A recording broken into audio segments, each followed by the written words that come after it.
An advocacy group calls for immediate congressional hearings into nursing home staffing. Prosecutors request judge drop nanny cam criminal charges against nurses. American Senior Communities execs have been sentenced in fraud scheme case, and divulged VA rankings draw harsh response. This and more, next.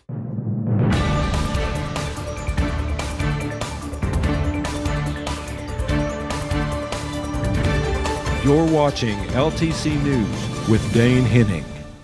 Welcome to CNA TV Long-Term Care News. I'm Dane Henning. Today is Wednesday, July 18th, 2018.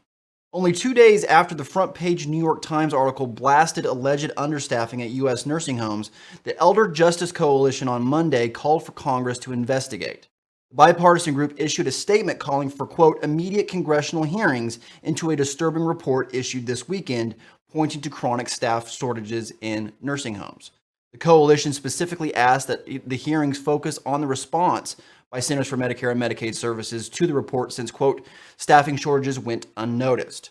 The group also wants changes to CMS's star rating system, which employs a bell curve to rate facilities' performances, quote, to prevent this problem in the future.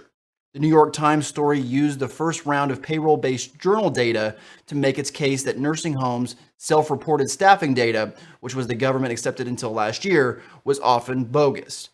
The investigative piece was produced in collaboration with Kaiser Health News, which supplied the writer an analysis of PBJ records. It was not immediately clear what a congressional investigation of past practices would do or mean with the PBJ system now in place. Its purpose is to act as a foil to any attempts to, quote, game the system. Nonetheless, providers can expect continued backlash for a while from the widely read NYT article, if history is any indicator. Prosecutors have asked for the dismissal of a case against a pair of Iowa nurses criminally charged with wanton neglect, dependent adult abuse, and tampering with medical records after they were allegedly caught on video neglecting an elderly nursing home resident. Clayton County Attorney Alan Hevins is pushing the court to drop the criminal charges against Heidi Mueller and Nicole Buckley, since the nurses are still being investigated by the Iowa Board of Nursing and the Department of Inspections and Appeals, meaning their licenses could be suspended or revoked, and they could be placed on the state registry of abusers. Hevins also pointed out that Iowa does not guarantee nursing home residents the right to use cameras and electronic monitoring to collect evidence of poor care. The case involved 83-year-old Cheryl Scherf, a resident of Elkader Care Center, whose motion-activated cameras allegedly caught Mueller and Buckley neglecting Scherf for more than 17 hours and fabricating information stating that they tended to her needs and administered physician-ordered medications during that time. Elkader was initially fined $5,000, later reduced to $975 by the Iowa Department of Inspections and Appeals. Mueller also was fired from the home. According to the report, a hearing had not been scheduled for Hevins' motion to dismiss the charges. He declined to comment on the proposed dismissal, according to the media outlet. We'll be back right after this break. When you have satisfied and content CNAs, the care is better and you're going to have less nursing assistant turnover. So many times I think they're just, in the trenches and nobody hears, nobody cares about them, and it's not true. It's simply not true. And this organization helps them gain that voice and helps them be heard. We're awesome, and I'm going to hold my head high, and I'm going to ride this magic carpet, and I'm going to change the world. That's what NACA did for me. For more information, visit us online at nacacna.org or call 417-623-6049. The former chief operating officer for American Senior Communities was sentenced to 4.5 years in prison last week as part of a fraud scheme that also took down the company's CEO.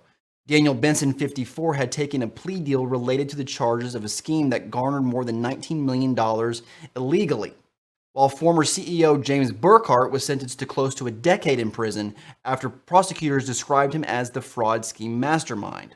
Benson was still a major figure, authorities said.